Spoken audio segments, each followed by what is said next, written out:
Selamat sore pendengar radio antara saat lagi Anda akan mendengarkan berita antar Papua dalam program Mimika dalam Berita. Kesalahan papan proyek Vihara SP6 bukanlah kesengajaan.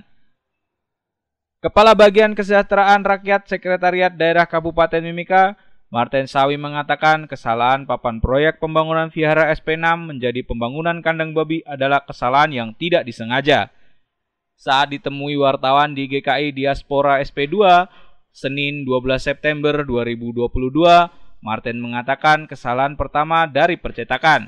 Kemudian ditambah lagi, yang memasang proyek juga tidak membaca lagi. Padahal itu seharusnya untuk papan proyek pembangunan kandang babi dari Dinas Peternakan. Martin meminta maaf kepada semua pihak yang merasa dirugikan. Namun dirinya menegaskan lagi bahwa kesalahan bukanlah karena kesengajaan. Saat ditanya tentang pembangunan yang tidak sesuai spesifikasi di rencana anggaran biaya atau RAB, Martin mengaku belum mengetahui hal tersebut secara pasti. Dirinya berharap pihak yang dirugikan untuk melapor kepadanya atau instansi terkait. Kesalahan itu spanduk, kesalahan penulisan di percetakan. Nah, yang salahnya itu mereka yang pasang itu sebenarnya tidak perhatikan dan mereka tidak baca, itu kesalahannya di situ. Saya sudah ikuti tadi, ya, kesalahannya di situ. Jadi kami minta mohon maaf juga, itu bukan hal yang kita sengaja, tetapi kekurangan kita untuk kita kontrol itu. Terutama para pekerja yang ada bekerja di sana yang memasak itu. Tadi saya telepon kontraktor, itu kenapa kamu tidak baca itu, dan dia minta maaf, itu kesalahan mereka. Jadi sekali lagi kami, saya sebagai kepala bagian Kesra menanggung jawab untuk pekerjaan itu. Saya minta mohon maaf atas kesalahan, itu bukan satu kesengajaan. Kepala Bagian Kesejahteraan Rakyat Sekretariat Daerah Mimika, Martin Sawi mengatakan desain pembangunan vihara tersebut sudah sesuai dengan permintaan umat. Martin mengatakan anggaran untuk pembangunan vihara tersebut sebesar 900-an juta. Pembangunan vihara hanya dilakukan sesuai dengan RAB. Tidak semua permintaan jemaat bisa diakomodir oleh pihaknya. Jika ingin melakukan penambahan, bisa dilakukan secara mandiri. Kesbangpol Mimika tunggu juknis soal tambahan 9 kursi DPRK. Badan Kesatuan Bangsa dan Politik atau Kesbangpol Kabupaten Mimika masih menunggu petunjuk teknis dari pemerintah provinsi berkaitan dengan seleksi penambahan kursi Dewan Perwakilan Rakyat Daerah dari jalur non-partai atau DPRK. Saat ditemui wartawan di kantornya Senin 12 September 2022, Kepala Kesbangpol Mimika Yan Slamet Purba mengatakan peran Kesbangpol dalam seleksi tersebut hanya sebagai sekretariat yang memfasilitasi seleksi yang diadakan. Purba mengatakan seleksi akan dilakukan oleh tim yang terdiri dari pemerintah provinsi, kejaksaan, akademisi, Majelis Rakyat Papua, juga perwakilan dari pemerintah daerah. Purba mengatakan Kesbangpol di seluruh kabupaten dan kota masih menunggu petunjuk teknis dari provinsi. Saat ini, Biro Hukum Pemprov Papua sedang melakukan perumusan juknis. Diharapkan tidak ada pasal atau aturan yang bermakna ganda atau multitafsir dalam juknis tersebut, sehingga daerah tidak rawan konflik. Kami Kesbang sekretariat. Oh, sekretariat. Tugas kami untuk memfasilitasi sampai terjadinya proses itu. Sampai saat ini kami Kesbangpol di seluruh kabupaten kota masih menunggu juknis dari provinsi. Oh, provinsi. Ya, nanti ada tim dari provinsi yang melakukan penggodokan juknis. Cuma kami memang berharap terkait dengan juknis jangan ada pasal-pasal yang bisa ditafsirkan multitafsir. Oh, oke. Ya, supaya waktu pelaksanaan di daerah kita. Kepala Kesbangpol Mimika Yan Slamet Purba menjelaskan penambahan kursi dari DPRK diatur dalam Peraturan Pemerintah Nomor 106 Tahun 2021 tentang kewenangan dan kelembagaan pelaksanaan kebijakan Otsus Provinsi Papua dan Peraturan Pemerintah Nomor 107 Tahun 2021. Purba menjelaskan jumlah kursi DPRK adalah 1/4 dari kursi DPRD. Untuk di Mimika jumlah kursi DPRD adalah 35, sehingga DPRK yang dibutuhkan berjumlah 9 kursi. Saya Aji, Radio Antar Papua melaporkan. Buntut pemasangan papan proyek pembangunan Vihara SP6, kontraktor minta maaf. Buntut kesalahan pemasangan papan proyek pembangunan vihara yang dirubah menjadi pembangunan kandang babi di SP6, membuat kontraktor meminta maaf pada seluruh umat Buddha di Mimika. Saat ini ditemui wartawan di Vihara Bodhi Mandala, Jalan Hasanuddin, Senin 12 September 2022, perwakilan kontraktor pembangunan dari CV Ganti Tunas, Agus mengatakan, kesalahan pemasangan papan proyek tersebut tidak disengaja sehingga menimbulkan masalah. Agus menjelaskan, papan proyek pertama dipasang tanggal 3 September lalu, tanggal 14 September papan proyek dicabut kembali karena ada tulisan yang salah. Kemudian, Sabtu tanggal 10 September pihaknya kembali memasang papan proyek, namun karena tergesa-gesa yang dipasang, justru papan proyek untuk pembangunan kandang babi dari Dinas Peternakan. Sedangkan pihak Yayasan Bodhi Mandala diwakili Sekretaris Yayasan Jemi Mulyono mengatakan, pihaknya meminta bagian Kesra Setda Mimika untuk mengevaluasi proyek tersebut. Vihara umat Buddha hanya satu, yaitu Vihara Bodhi Mandala di Jalan Hasanuddin. Sedangkan di SP6 bukanlah vihara, melainkan cetyah. Sedangkan panitia pembangunan dari Yayasan Bodhi Mandala, Awi mengatakan pihak meminta pembangunan vihara dihentikan sementara karena ternyata bahan bangunan untuk pembangunan tidak sesuai dengan RAB. Awi menjelaskan, mestinya konstruksi cakar ayam menggunakan komposisi beton dari bahan semen, pasir dan batu pecah, namun ternyata kontraktor hanya gunakan pasir cor. Kasus korban mutilasi masuk tahap 1.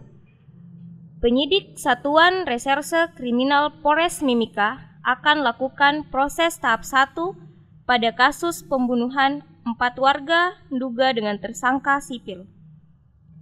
Tahap saat rencananya akan dilakukan hari ini, Senin 12 September 2022.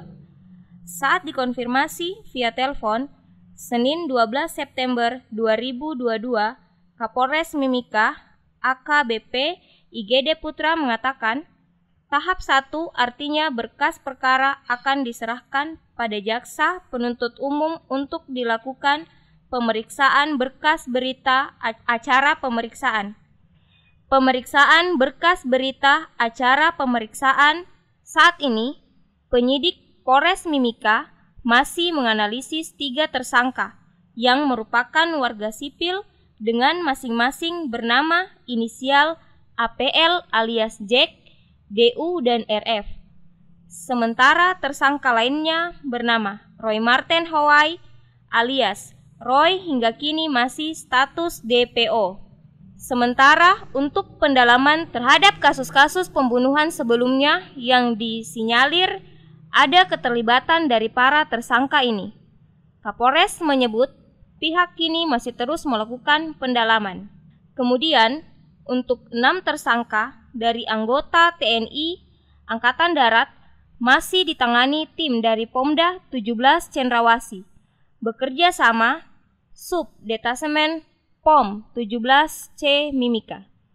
Diketahui, kasus pembunuhan disertai mutilasi terjadi pada Senin 22 Agustus 2022 di Jalan Budi Utomo Ujung, Kabupaten Mimika, di mana para korban dibunuh dengan cara dimutilasi. Setelah dimasukkan ke dalam 6 karung yang berisi batu sebagai pemberat lalu dibuang ke sungai Jembatan Pigapu, Distrik Iwaka. Sebanyak 10 orang ditetapkan jadi tersangka. Masing-masing 4 warga sipil berinisial APL alias J, DU, RF, dan RY yang kini masih DPO. Sedangkan 6 pelaku lainnya dari TNI Angkatan Darat yakni Mayor HFD, Kapten DK, Pra-KPR, Pratu ROM, Pratu RAS, dan Pratu RP. Saya Rati, Radio Antar Papua melaporkan. Dishub Mimika akui belum bisa campur tangan tarif ojek. Dinas Perhubungan Mimika mengakui belum bisa campur tangan untuk mengatur tarif ojek di Mimika karena Pemkab Mimika belum memiliki perda tentang ojek. Sehingga saat ini, ojek bisa menaikkan harga sesukanya.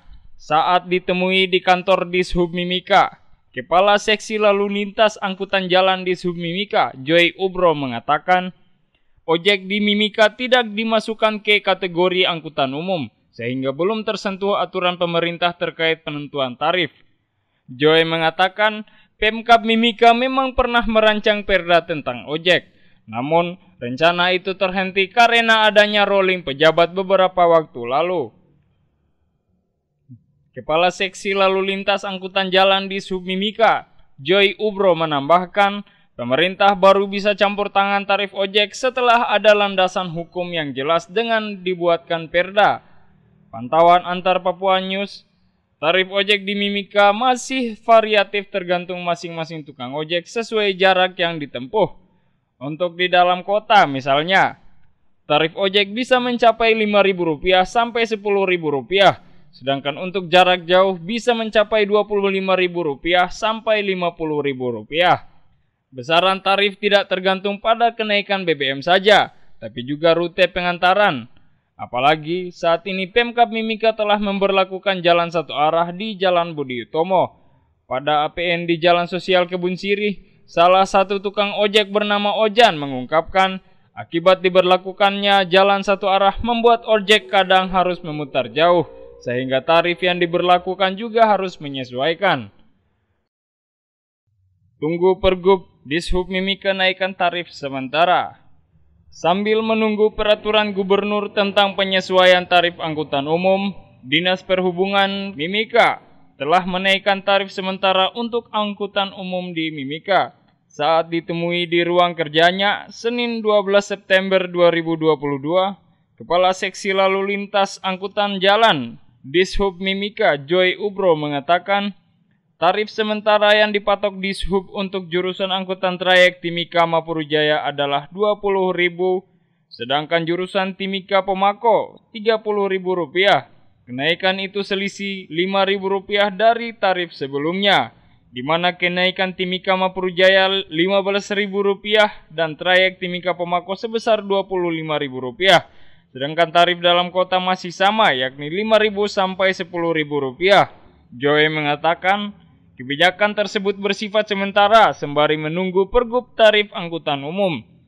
Kebijakan tersebut juga sebagai respon Pemkab Mimika atas kenaikan BBM bersubsidi yang telah ditetapkan oleh pemerintah pusat beberapa waktu lalu. Kepala Seksi Lalu Lintas Angkutan Jalan, Joy Ubro mengungkapkan, pemerintah provinsi belum pernah mengeluarkan Pergub penyesuaian tarif angkutan umum sejak 2005, padahal sudah ada 17 kali kenaikan BBM. Jika berdasarkan Pergub, sebenarnya tarif angkutan umum trayek Timika Mapurujaya adalah Rp5.000. Saya Muhammad Wahyu Walerubun, Radio Antar Papua melaporkan.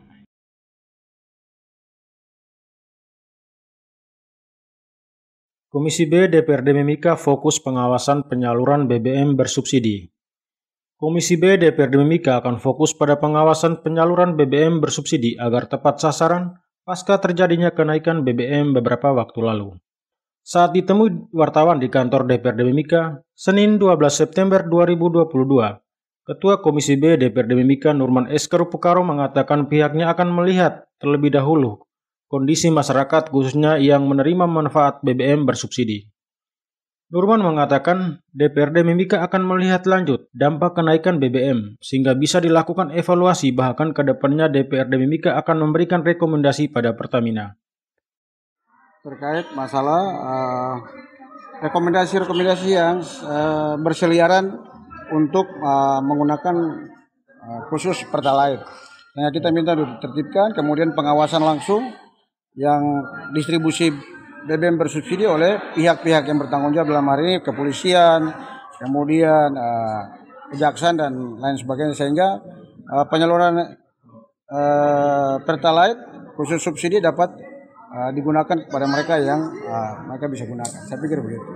Apa mungkin dari hasil rapat tadi mungkin tindak lanjut dari Komisi B ke depannya bahwa tapi yang dilihat dari yang disampaikan teman-teman tadi kan ada plat merah juga. Betul. Nah, itu yang kita butuh sekali untuk evaluasi benar-benar secara keseluruhan kepada seluruh OPD.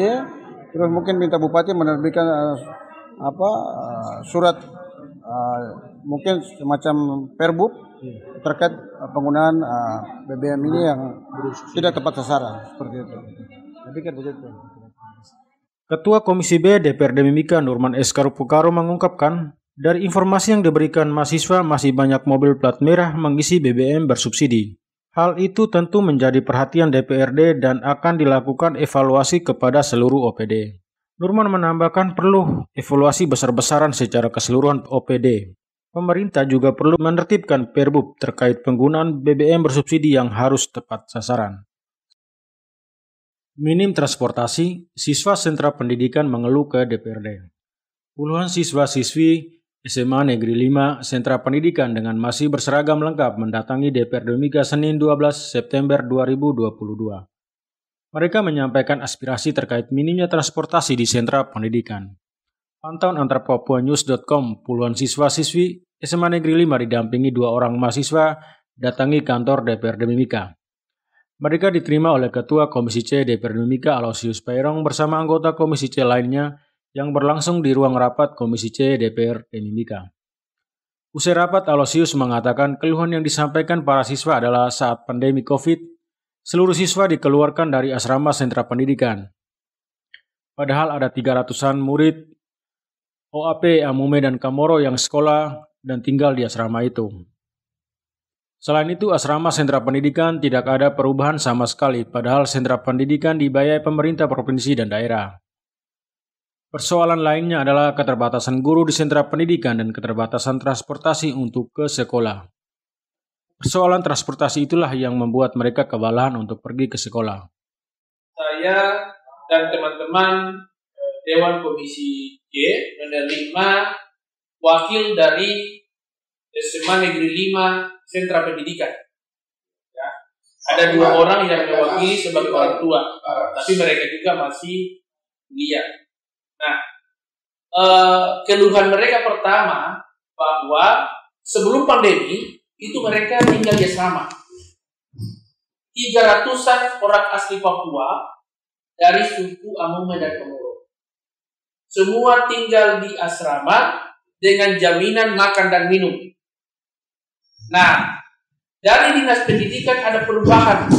Katanya untuk SMA itu sudah dibiayai oleh pemerintah provinsi. Sehingga semua anak yang tinggal di asrama itu dikeluarkan. Dan dia mencari tempat sendiri di luar. Kemudian setelah mereka di luar ini, persoalan di masalah transportasi lagi. Ya kan? Sekolah bantu 2 bis tapi ini tidak cukup. Dan tidak semua rute dilalui. Sehingga apa? Anak-anak yang dulunya tinggal di asrama itu, sudah di luar itu tidak tercover oleh 2 bis yang disediakan.